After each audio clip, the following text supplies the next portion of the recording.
അമ്മ വേണ്ട അച്ഛൻ മാത്രം മതിയാ? അല്ല, ഞാൻ പറഞ്ഞ അച്ഛനും അമ്മയും രണ്ടുപേരും രുചിനെ കുറിച്ച് പറയുന്നുണ്ട്. പക്ഷെ എപ്പോഴും നമ്മൾ പറയുന്നത് നമ്മൾ സ്ത്രീകൾക്ക് എല്ലാ ബുദ്ധിമുട്ടും സ്ത്രീകൾ കാണുന്ന അങ്ങ് വരുത്തി തീർക്കാണ്. അച്ഛന്മാരുടെ ബുദ്ധിമുട്ടിനെ കുറിച്ചിട്ടോ അവരുടെ എഫേർട്ടിനെ കുറിച്ചിട്ടോ നമ്മൾ സംസാരിക്കാത്തോണ്ടാണ്. എപ്പോഴും നമ്മൾ പറയുന്നത് സ്ത്രീയാണ് ബുദ്ധിമുട്ടുന്നത്, സ്ത്രീയാണ് കഷ്ടപ്പെടുന്നത്, സ്ത്രീയാണ് എല്ലാം ചെയ്യുന്നതെന്ന്. അങ്ങനെയല്ല. അച്ഛന്മാരും കഷ്ടപ്പെട്ട് മക്കളെ വളർത്തി ജോലിയും പ്രശ്നങ്ങളും എല്ലാം ചെയ്യുന്ന എത്രയോ അച്ഛന്മാരുണ്ട്. സിംഗിൾ പേരന്റ് നമ്മൾ എപ്പോഴും അമ്മമാരെയാണ് സിംഗിൾ പേരന്റ് ആയിട്ട് ചെയ്യുമ്പോൾ അമ്മമാരുടെ കഷ്ടപ്പാടിനെ മാത്രമേ കാണിക്കുന്നു. പക്ഷെ അച്ഛന്മാർക്കും ഒരുപാട് ബുദ്ധിമുട്ടുള്ള കാര്യങ്ങളുണ്ട്. പക്ഷെ നമ്മൾ എപ്പോഴും സ്ത്രീകൾ എന്തോ വീക്കാണെന്ന് വരുത്തി തീർക്കാൻ വേണ്ടിയാണോ എന്താണെന്ന് അറിയില്ല. പക്ഷെ എപ്പോഴും സ്ത്രീകളുടെ ബുദ്ധിമുട്ടിനെ ഭയങ്കര ഹൈലൈറ്റ് ചെയ്യുന്നതുകൊണ്ടാണ് ഈ പ്രശ്നം. ഇപ്പോഴും പറയുമ്പോൾ 10 വർഷത്തിന് ശേഷം അച്ഛന്മാരുടെ രുചി ആയിക്കൂടെ എന്ന് പറയുമ്പോൾ അപ്പൊ അവിടെ അമ്മമാര് വേണ്ടേ? അമ്മമാരും വേണമല്ലോ. ഈ അമ്മമാരും അച്ഛന്മാരും ഒരേപോലെ മക്കൾക്ക് അല്ലെങ്കിൽ അങ്ങനെ രുചിനെ കുറിച്ച് പറയാനുള്ള ഒരു സ്പേസ് ഉണ്ടാവണം. പക്ഷെ അത് ഉണ്ടാവുമോ എന്നുള്ളത് എനിക്ക് തോന്നുന്നില്ല എന്നാണ് ഞാൻ പറയുന്നത്. കാരണം എപ്പോഴും നമ്മൾ പറയുന്നത് എന്താ പറയാ, നമ്മൾ സ്ത്രീകൾ ഭയങ്കരമായിട്ട് ജോലി ചെയ്യുന്നുണ്ട്, ഞങ്ങൾക്ക് ഇനി അടുക്കള ഭരണം ഞങ്ങൾ പുരുഷനിലേക്ക് വിട്ടുകൊടുക്കുകയാണെന്നൊക്കെയാണ് പറയുന്നത്. അത് ഓക്കെ, രണ്ടുപേരും ഈക്വലി ചെയ്യുന്നതാണ് നമ്മൾ ആഗ്രഹിക്കുന്നത്. പക്ഷേ എഗെയിൻ ഞാൻ പറയുന്നത് എന്റെ ഇഷ്ടം എന്ന് പറയുന്നതാണ് കേട്ടോ. എനിക്കിഷ്ടം, എനിക്ക് ഇനിയിപ്പോ നാളെ കുട്ടികളൊക്കെ ഉണ്ടാവുകയാണെങ്കിൽ എനിക്കിതെല്ലാം ബാലൻസ് ചെയ്ത് കൊണ്ടുപോകാൻ പറ്റണേ എന്നുള്ള ആഗ്രഹം. എനിക്ക് തന്നെ എന്റെ മക്കൾക്ക് കുക്ക് ചെയ്ത് കൊടുക്കാൻ പറ്റണേ എന്നുള്ളതാണ് എന്റെ ആഗ്രഹം. പറ്റുമോ ഇല്ലയോ, എനിക്ക് നന്നായി കുക്ക് ചെയ്യാൻ പറ്റുമോ എന്നൊന്നും എനിക്കറിയില്ല. പക്ഷെ എന്റെ ആഗ്രഹമാണത്. ആ അടുക്കള എന്റെ മക്കൾക്ക് ഞാൻ തന്നെ ഉണ്ടാക്കി കൊടുക്കാൻ പറ്റണേ. എത്ര തിരക്കാണെങ്കിലും എത്ര ഇതാണെങ്കിലും എത്ര വയ്യായെങ്കിലും എനിക്കത് ഉണ്ടാക്കി കൊടുക്കാൻ പറ്റുന്ന ഒരു മൈൻഡ് അല്ലെങ്കിൽ ഒരു ആരോഗ്യം അല്ലെങ്കിൽ ഒരു സമയം, അതൊക്കെ എനിക്ക് എങ്ങനെയെങ്കിലും എനിക്ക് ഒത്തുചേരണേ എന്നുള്ളതാണ് എന്റെ ആഗ്രഹം. അപ്പൊ അങ്ങനെ എന്റെ മക്കള് നാളെ എന്നെ കുറിച്ച്, ഞാൻ അതൊക്കെ ഇപ്പോഴേ സ്വപ്നം കാണുന്നതാണ്. സ്വപ്നം കാണുന്നതിന് എനിക്ക് ആരുടെയും അനുവാദം വേണ്ടല്ലോ. എന്റെ മക്കള് എന്റെ അമ്മയുടെ മാമ്പഴ പുളിശ്ശേരി, എന്റെ അമ്മയുടെ മീൻകറി എന്നൊക്കെ പറയണത് അവര് പറയണേ എന്നൊക്കെ ഉള്ളതാണ് ആഗ്രഹം. അപ്പൊ എനിക്കിപ്പോ ഇത്തിരി സമയം കിട്ടിയാൽ തന്നെ, ഞാൻ ചെന്നൈയിൽ ഞങ്ങളുടെ വീട്ടിലുള്ളപ്പോ ഒരു ഇത്തിരി സമയമാണ് കിട്ടുന്നെങ്കിലും ഞാൻ ഉറങ്ങുക അല്ലെങ്കിൽ പാർട്ടിക്ക് പോവുക അല്ലെങ്കിൽ സ്വന്തമായിട്ട് ഫ്രീ ആയിട്ട് ഇരിക്കുക എന്നുള്ളതിനൊക്കെ അപ്പുറം അതൊക്കെ ചെയ്യുന്നുണ്ട്. അതൊക്കെ ചെയ്യുന്നതിന്റെ അപ്പുറം ഞാൻ ഒരു 10 മിനിറ്റ് കൊണ്ട് എന്താണ് ഈസി ആയിട്ട് എന്ത് കുക്ക് ചെയ്യാൻ പറ്റും, 10 മിനിറ്റ് കൊണ്ട് അതൊന്ന് കുക്ക് ചെയ്ത് പ്രേമിന് കൊടുക്കണം എന്നുള്ളത് എന്റെ മൈൻഡിലുണ്ട്. പക്ഷെ എനിക്ക് പുറത്തു പോകണം, അതും ഞാൻ ചെയ്യുന്നുണ്ട്, അഭിനയിക്കുന്നുണ്ട്, എല്ലാം ചെയ്യുന്നുണ്ട്. പക്ഷെ ഈ 10 മിനിറ്റ് കൊണ്ട് എന്ത് റെസിപ്പിയാണുള്ളത്, 10 മിനിറ്റിൽ എനിക്ക് എന്ത് ചെയ്യാൻ പറ്റും, ആ 10 മിനിറ്റ് എനിക്ക് എന്റെ ഹസ്ബൻഡിന് വേണ്ടിയിട്ട് എന്ത് ചെയ്യാം എന്നുള്ളത് ഞാൻ ആലോചിക്കാറുണ്ട്. അങ്ങനെ ഒരു സമയം ഒരു 10 മിനിറ്റ് കിട്ടുമ്പോൾ 1 പോട്ട് എന്തെങ്കിലും സാധനങ്ങൾ പെട്ടെന്ന് കുക്ക് ചെയ്ത് കൊടുക്കുന്നു, കഴിക്കുന്നു, അഭിപ്രായം കേൾക്കുന്നു, നമ്മൾ ഇത് ചെയ്യുന്നു. സോ അങ്ങനെ എല്ലാം ചെയ്യാനുള്ള ഒരു മൈൻഡ് സെറ്റ് എനിക്ക് ഉണ്ടാവണേ, ഇൻ ഫ്യൂച്ചർ ഉണ്ടാവണേ എന്നുള്ളതാണ് എൻ്റെ ഒരു പ്രാർത്ഥന. എനിക്കെല്ലാം ബാലൻസ് ചെയ്ത് കൊണ്ടുപോകാൻ പറ്റണേ എന്നുള്ളതാണ് ആഗ്രഹം. അങ്ങനെ കൊണ്ടുപോകുമ്പോൾ ഉള്ള ബ്യൂട്ടി എന്താണെന്ന് ആ സമയത്ത് അനുഭവിച്ചാൽ അറിയുള്ളൂ. പക്ഷെ എനിക്ക് തോന്നുന്നു അത് നല്ല രസമായിരിക്കും. നമ്മൾ ഫുഡിന്റെ കാര്യം പറഞ്ഞപ്പോഴാണ് ഇപ്പം സ്വാസിക പറഞ്ഞ് നിർത്തിയതേ ഉള്ളൂ ഇഷ്ടപ്പെട്ട ഫുഡ് ഉണ്ടാക്കി കൊടുക്കും. നമ്മളിപ്പോ ഗ്രൗണ്ട് ക്ലാസ്സിലാണ് ഇരിക്കുന്നത്, ചെമ്മീനാണ് ഉള്ളത് കേട്ടോ. സ്വാസിക എനിക്ക് ഉണ്ടാക്കാറിയില്ല. സ്വാസിക ഇപ്പോ സാധാരണ നമ്മളിപ്പോ പഴമയെ ഇഷ്ടപ്പെടുന്ന ഒരാളായിട്ടാണ് ഞാൻ ഈ ചോദ്യം ചോദിക്കുന്നത്. ഇപ്പോ സാധാരണ ഈ ചോദ്യം ചോദിക്കുന്ന ആങ്കർമാരൊക്കെ എയറിൽ പറന്ന് നടക്കാറാണ് പതിവ്. പക്ഷെ സ്വാസികയ്ക്ക് ആ ഒരു പ്രശ്നം ഉണ്ടാവില്ല എന്ന് തോന്നുന്നു. കാരണം ഇപ്പം സിനിമയിൽ തന്നെ നിരന്തരമായിട്ട് അമ്മ റോളുകൾ കണ്ടിന്യൂസ് ആയിട്ട് ചെയ്യുന്നുണ്ട്, അത് അപ്രിഷിയേറ്റ് ചെയ്യപ്പെടുന്നുണ്ട്. അതുകൊണ്ട് തന്നെ നമുക്ക് പെട്ടെന്നൊരു ഒരു ഒരു സ്വാസികയ്ക്കും പ്രേമിനും ഒരു എങ്ങനെയാണ് ഒരു ഫാമിലി പ്ലാനിങ്, ഒരു കുട്ടി പ്ലാനിങ് അങ്ങനെ എന്തെങ്കിലും ഉണ്ടോ? തീർച്ചയായിട്ടും നമുക്കുണ്ട്. നമ്മൾ അതിനെ കുറിച്ച് സംസാരിക്കാം, അല്ലാതെ മുമ്പേ തന്നെ സംസാരിക്കുകയും കാര്യങ്ങളൊക്കെ ചെയ്തു.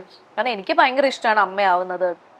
എന്താ പറയാ, അങ്ങനെ എത്ര കുട്ടികൾ വേണം അങ്ങനെയൊന്നും ഞാൻ ചിന്തിച്ചിട്ടില്ല. പക്ഷെ എനിക്ക് എന്തായാലും ഒരു അമ്മയാവണം എന്നുള്ളതുണ്ട്.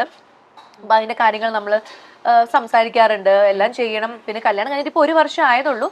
അതുകൊണ്ട് മേ ബി ചിലപ്പം ഒരു നെക്സ്റ്റ് ഇയർ അങ്ങനെയൊക്കെ ഒരു പ്ലാനിങ് ആയിരിക്കും. കാരണം എന്റെ വീട്ടിലും എല്ലാവർക്കും താല്പര്യമാണ്. ഈ പ്രാവശ്യം മദേഴ്സ് ഡേ ഞാൻ എന്റെ അമ്മയ്ക്കൊക്കെ വിഷ് ചെയ്തപ്പം എല്ലാരും പറഞ്ഞു അടുത്ത പ്രാവശ്യം മദേഴ്സ് ഞങ്ങൾക്ക് തിരിച്ച് വിഷ് ചെയ്യാൻ പറ്റണം എന്നൊക്കെ പറഞ്ഞു. അപ്പൊ ഞാൻ നോക്കാം. സിനിമയിൽ ഇപ്പോൾ നടിമാർക്ക് ഏതെങ്കിലും രീതിയിലുള്ള ഒരു അതിക്രമം ഉണ്ടാവുകയാണെങ്കിൽ ആദ്യം വിളിക്കുന്നത് ഫീമെയിൽ ആർട്ടിസ്റ്റുകളായിരിക്കും, അവരുടെ ഒരു അഭിപ്രായം. ഇപ്പൊ വിൻസിയുടെ കേസിൽ തന്നെ സ്വാസിക സംസാരിച്ചിട്ടുണ്ടായിരുന്നു, വിൻസി അത് പ്രതികരിക്കണമായിരുന്നു, അത് ശരിയായ രീതിയിൽ തന്നെ അത് പ്രതികരിക്കണം, ഇനിയും ആർട്ടിസ്റ്റുമാര് അത് പ്രതികരിക്കണം ഇത്തരത്തിലുള്ള ആക്രമണങ്ങൾ ഉണ്ടാകുമ്പോൾ എന്ന് പറഞ്ഞിട്ടുണ്ടായിരുന്നു. ഇപ്പോ വിൻസിയുടെ കേസിൽ ഇപ്പം ഹേമ കമ്മിറ്റി റിപ്പോർട്ടിൽ തന്നെ ഒരുപാട് നടിമാരുടെ റിവീലിംഗ് ഉണ്ടായിരുന്നു. അതിനുശേഷം എവിടെന്നൊക്കെയോ നടിമാര് വന്ന് എന്തൊക്കെയോ പറഞ്ഞിട്ട് പോയി. നമുക്കത് കാണുമ്പോൾ തന്നെ ഭയങ്കരമായിട്ട് ഫേക്ക് ആയിട്ട് ഫീൽ ചെയ്യും. എന്തൊക്കെയോ വന്ന് പറഞ്ഞിട്ട് ഒന്നും അങ്ങനെ ജെന്യുവൻ ആയിട്ട് തോന്നുന്നില്ല. അപ്പോൾ നമുക്ക് അതാണ് ഞാൻ ഉദ്ദേശിച്ചത്. നമുക്കിപ്പോ ഈ ജെന്യുവൻ ആയിട്ട് നമുക്ക് കംപ്ലൈന്റും അതുപോലെ തന്നെ ഫേക്ക് ആയിട്ടുള്ള ഒരു കംപ്ലൈന്റും ഇത് രണ്ടും വരുന്നുണ്ടല്ലോ. അപ്പോൾ അതുകൊണ്ട് തന്നെ നമ്മളുടെ കംപ്ലൈന്റിൽ നമുക്കൊരു പ്രശ്നം നേരിട്ടാൽ ഈ ഫേക്ക് ആയിട്ടുള്ള കംപ്ലൈന്റ്സിന്റെ ഒരു കുത്തൊഴുക്ക് വരുന്നതുകൊണ്ട് തന്നെ നമ്മളുടെ ഒരു ജെന്യുവൻ ആയിട്ടുള്ള ഒരു കംപ്ലൈന്റ് ഇതിൽ മുങ്ങിപ്പോകുന്നത് അങ്ങനെ സംഭവിക്കാറുണ്ട്. അങ്ങനെ സംഭവിക്കുന്നുണ്ട്, കുറെ അങ്ങനെ സംഭവിക്കുന്നുണ്ട്. കാരണം ഒരു പരിധി കഴിയുമ്പോൾ ആൾക്കാര് എന്താ പറയാ, മെയിൻ ആയിട്ട് എന്താ വെച്ച് കഴിഞ്ഞാൽ മീഡിയ ഓവറായിട്ട് അത് എക്സ്പോസ് ചെയ്യുന്നതുകൊണ്ടാണ്. അപ്പൊ നമ്മളൊരു പരാതി കൊടുക്കുകയാണെങ്കിൽ മീഡിയ എന്തിനാണ് രാവിലെ മുതൽ രാത്രി വരെ അതിനെ കുറിച്ച് സംസാരിക്കേണ്ട കാര്യമില്ല. ഒരാളൊരു പരാതി കൊടുക്കും, ഇനി നമ്മൾ വെയിറ്റ് ചെയ്യാണ് ചെയ്യേണ്ടത്. ക്ഷമയോടെ വെയിറ്റ് ചെയ്യുക, എന്താണ് റിസൾട്ട് വരുന്നത്, കോടതി പറയുന്നത് എന്താണ്, അല്ലെങ്കിൽ ആരാണോ അതിന്റെ ആൾക്കാർ പറയുന്നത് എന്താണെന്ന് വെയിറ്റ് ചെയ്യാതെ പിന്നെ ഓരോ കഥകൾ ഓരോ ആൾക്കാര് ചാനലുകാരായിക്കോട്ടെ ഓൺലൈൻ എല്ലാവരും ഇങ്ങനെ കഥകൾ പറയാം. അങ്ങനെ ഭയങ്കര ഒരു ഇഷ്യൂ ഭയങ്കര ഓവറായിട്ട് ഇങ്ങനെ എക്സ്പോസ് ചെയ്ത് അതിന്റെ കാര്യങ്ങളൊക്കെ വേറെ രീതിയിലൊക്കെ മാനിപ്പുലേറ്റ് ചെയ്തൊക്കെ പറയുമ്പോഴാണ് അതിന്റെ ഒരു ആൾക്കാർക്ക് കേട്ട് കേട്ട് കേട്ട് മടുക്കും, പിന്നെ അതങ്ങ് വിടും. പിന്നെ ഒരു ജെന്യുവൻ കേസ് വരുമ്പോഴും ശ്രദ്ധ കൊടുക്കാതാവും. അപ്പം മെയിൻ ആയിട്ട് ചെയ്യേണ്ടത് ഇങ്ങനത്തെ എന്തെങ്കിലുമൊക്കെ ഒരു ഇഷ്യൂ വരുമ്പോൾ ഓവറായിട്ടുള്ള മീഡിയ അതിനെ ഇങ്ങനെ കഥ പറച്ചിൽ നിർത്തുക. അതിന്റെ എൻഡ് റിസൾട്ടിന് വേണ്ടിയിട്ട് വെയിറ്റ് ചെയ്യുക. എന്നിട്ട് എൻഡ് റിസൾട്ട് കിട്ടിക്കഴിയുമ്പോൾ എന്താണ് എങ്ങനെയാണെന്നൊക്കെ ഉള്ള നോക്കുക. ഇതിപ്പം ഒരാൾ എന്തെങ്കിലും പറയുമ്പോഴേക്കും പിന്നെ അതിന് വേറെ രീതിയിലാവും. അതിൽ ഒട്ടും ചെയ്യാൻ പാടില്ലാത്ത കാര്യമാണ്. ഇപ്പം ഒരു കുട്ടി ഒരു പരാതി പറഞ്ഞു, ഒരാളെ കുറിച്ചിട്ട് ഒരു കുട്ടി പരാതി പറഞ്ഞു. ഇപ്പൊ ഞാൻ ചേച്ചി എന്റെ കൂടെ ഇന്റർവ്യൂ ചെയ്യുന്നു, എനിക്ക് ചേച്ചിയിൽ നിന്നൊരു പ്രശ്നം ഉണ്ടായി, ഞാൻ പരാതി പറഞ്ഞു. പക്ഷെ ചേച്ചി തലേ ദിവസം വേറൊരു കുട്ടിയായിട്ട് ഇന്റർവ്യൂ ചെയ്തിട്ടുണ്ടാവും, ആ കുട്ടിയായിട്ട് പ്രശ്നം ഉണ്ടാവില്ലായിരിക്കും. പക്ഷെ ഞാനൊരു പ്രശ്നം പറയുമ്പോൾ ഉടനെ തന്നെ ആ കുട്ടിയെ വിളിച്ചു ചോദിക്കും. അപ്പൊ ആ കുട്ടി എന്താ, എന്തൊക്കെയാ ചേച്ചി ഒരു പ്രശ്നം ഇല്ലല്ലോ, നന്നായിട്ടാണല്ലോ ബിഹേവ് ചെയ്തത് എന്നല്ലേ പറയുള്ളൂ. പക്ഷെ എന്റെ അടുത്ത് ചേച്ചി മോശമായിട്ട് ബിഹേവ് ചെയ്തു. അപ്പം ഇപ്പൊ ഈ റീസൺലി വിൻസി ഒരു പ്രശ്നം പറയുമ്പോ ബാക്കിയുള്ള ആർട്ടിസ്റ്റുകളെ വിളിച്ച് ചോദിക്കേണ്ട കാര്യമേ ഇല്ല. നിങ്ങൾക്ക് എങ്ങനെയുണ്ടായിരുന്നു ആ നടന്റെ കൂടെയുള്ള നിങ്ങൾക്ക്, അത് ചോദിക്കേണ്ട കാര്യമില്ല. ഇത് ഒരാളൊരു പ്രോബ്ലം പറയുമ്പോൾ ആ പ്രോബ്ലത്തിന് എങ്ങനെ ഒരു സൊല്യൂഷൻ കണ്ടെത്താം. ആ കുട്ടി കള്ളം പറയില്ലല്ലോ, ആ കുട്ടിക്ക് എന്തോ മാനസികമായിട്ട് ഡിസ്റ്റർബൻസ് ഉണ്ടായതുകൊണ്ടാണ് അത്ര ധൈര്യപൂർവ്വം ഒരു കംപ്ലൈന്റ് പറഞ്ഞത്.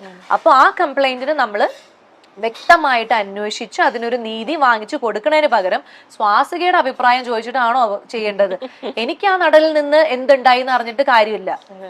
അങ്ങനെ കാര്യം ചോദിക്കുകയേ ചെയ്യരുത്. കാരണം എല്ലാവർക്കും ഒരേ അനുഭവം അല്ല ഉണ്ടാവുന്നെന്നുള്ളത് ആദ്യം മനസ്സിലാക്കണം. പിന്നെ നമ്മള് എല്ലാവരുടെ അഭിപ്രായം ചോദിക്കുമ്പോൾ ചിലപ്പം 100 പേരുടെ അഭിപ്രായം ചോദിക്കുമ്പോൾ അതിൽ 90 പേരും ചിലപ്പോൾ ആ ആളെ കുറിച്ച് നല്ലതായിരിക്കും പറയണേ. ഒരാൾക്ക് ചിലപ്പോൾ മോശം അനുഭവം ഉണ്ടാവും. പക്ഷെ ആ ഒരാളുടെ അനുഭവം നമ്മൾ കണ്ടില്ല നടിക്കാനും പാടില്ല. ആ 100 പേര് നല്ലത് പറഞ്ഞുകൊണ്ട് അയാൾ നല്ലതാവണമെന്നും ഇല്ല.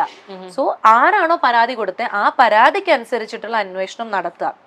അതിപ്പോഴും നടത്തുന്നുണ്ടോന്ന് എനിക്കറിയില്ല. എല്ലാവരും ഇപ്പോഴും അഭിപ്രായം ചോദിച്ചുകൊണ്ടിരിക്കുകയാണ്. സോ അത് ആ ഒരു അഭിപ്രായം ചോദിക്കല് നിർത്തുക.